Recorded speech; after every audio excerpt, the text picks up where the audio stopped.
Ayan, makikita nyo po sina Iron, si Milky. Ayan, ganyan po yung pinaka-exercise nila sa umaga. Patakbo-takbo. Ayan.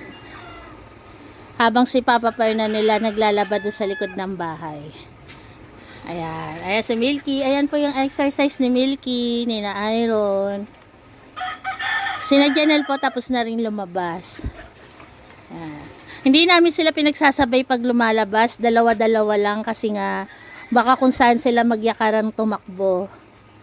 Kaya dalawa-dalawa lang po. Yung dalawa na tumatakbo, sanay lang po sila dito sa tapat ng bahay namin magtakbo-takbo. Ayan.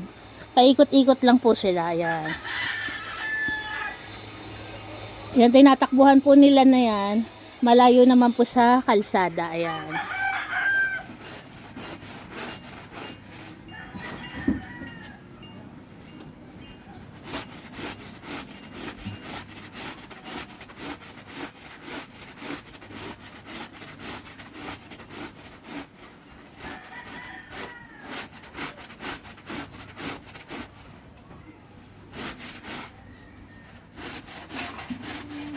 Ayan, good morning po sa ating lahat. Makikita niyo po si Papa Pernan nila. Napakasipag, naglalaban ng basahan. Siguro po ang karamihan sa ating mga dog lover related po sa gawain ni Papa Pernan. Araw-araw maraming labahin na basahan. Lalo na sa mga tulad namin na may mga puppies. Ayan. Sinabara ko naman po, walang problema kasi sanay po sila sa labas magwiwi at pupu. Ang nagwiwiwi at pupu po dito sa loob ng bahay, sino ba to? Si Cherry Girl, si Lips, si Goku, saka po yung tatlong bagong puppy, sina Caramel. Sa basahan po sila nagwiwiwi. Minsan po si Grace, saka si Gracia, kapag ihing-ihi na po at hindi mapigilan, sa basahan din po sila nagwiwiwi. Ayan. Kaya araw-araw po maraming labahin si Papa Pernan na basahan. Ganyan po siya kasipag. Naririnig po pala tayo.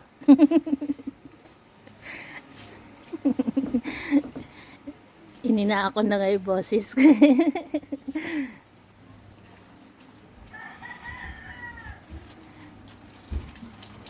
Ayan, si Papa Pernan po namin ang matyagang maglaba ng mga basahan.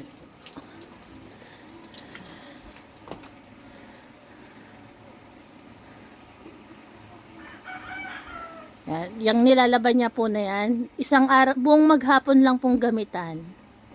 Kaya araw-araw po ganyan si Papa Pernan, naglalaban ng basahan. Yung plato po na nakikita nyo sa labas, ayan po yung pagkainan ng mga mini. Pag pinapakain niya po, dyan yan nilalagay.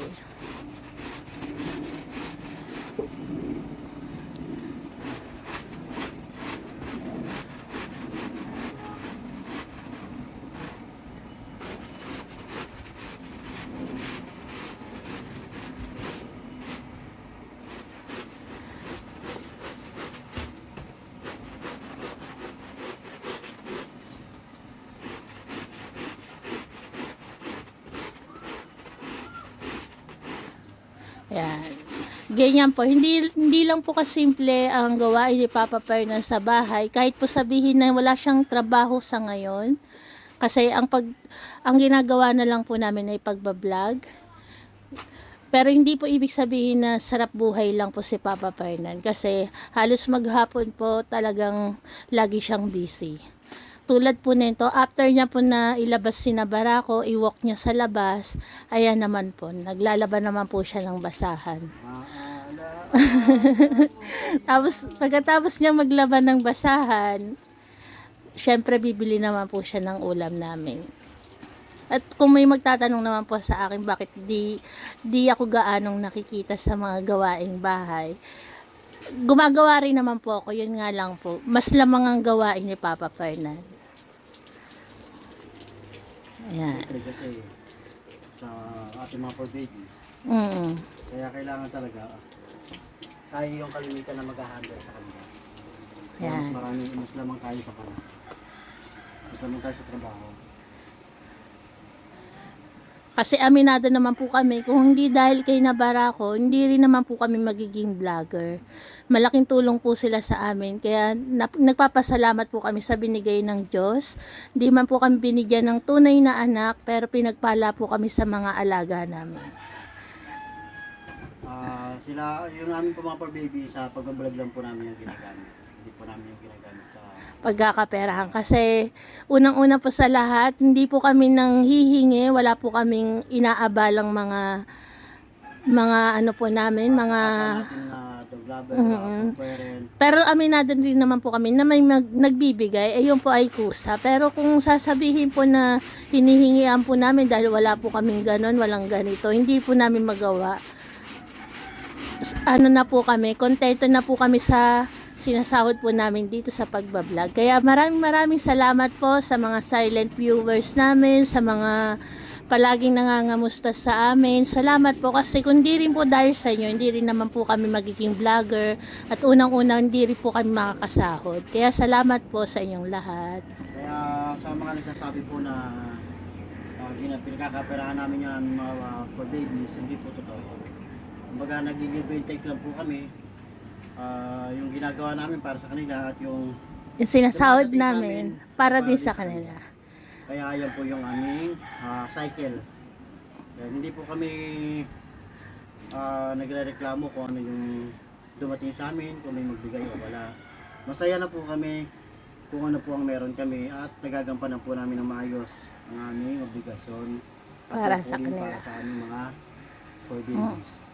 Kaya pasintabi po sa mga may mga nagsasabi sa amin na hindi po kami ganon, hindi po kami katulad ng mga nakikita nyo at na huwag nyo po kami kumpara sa iba dahil kami po hindi po kami ganon, hindi po kami ganong klase ng for parent. Ayan. Kasi mula dati pa po, ganito na po kami mag-alaga ng mga par babies po namin. Kahit hindi pa po kami vlogger. Talagang parang anak na po talaga yung turing namin sa kanila.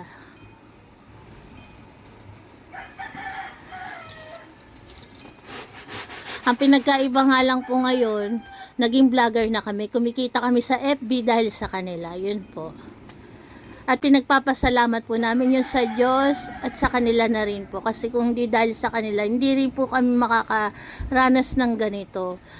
At humihingi rin po kami ng pasensya sa mga humihingi po ng tulong sa amin na hindi po namin natutulungan. Kasi una po sa lahat, hindi rin naman po ganun kalaki ang sinasahod pa po namin sa FB.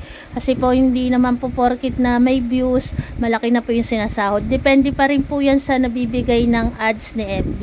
Kasi minsan po yung nasa reels namin, nasa 3 million na po yun views. 3 million views. Pero ang naipon lang po namin na sahod ay $4. Ganun po yun. Hindi po siya, porkit naka-million, million na po yung kikitain. Hindi po ganun. Kaya yung sa mga humihingi po ng tulong sa amin, hindi po sa pagdadamot. Wala lang po talaga kaming may ibibigay. Kaya po, hangad po namin yung pangunawa nyo po sa amin. Kasi kung meron naman po kami, madali po kaming lapitan. Pero kung wala po, pasensya na po. Yun lang po yung masasabi po namin. Kaya ayan po, maagang hugutan. Salamat po dito po sa panonood sa amin. Sa tumapos po ng video na to, maraming salamat po sa lahat ng makakaunawa sa amin. Spread love lang po. Kami po ay talagang nagmamahal sa aming mga par babies. Hindi lang po sa pera kami tumitingin, kundi po anak po talaga yung turing namin sa kanilang lahat. At ayan po, God bless po sa ating lahat. Good morning po.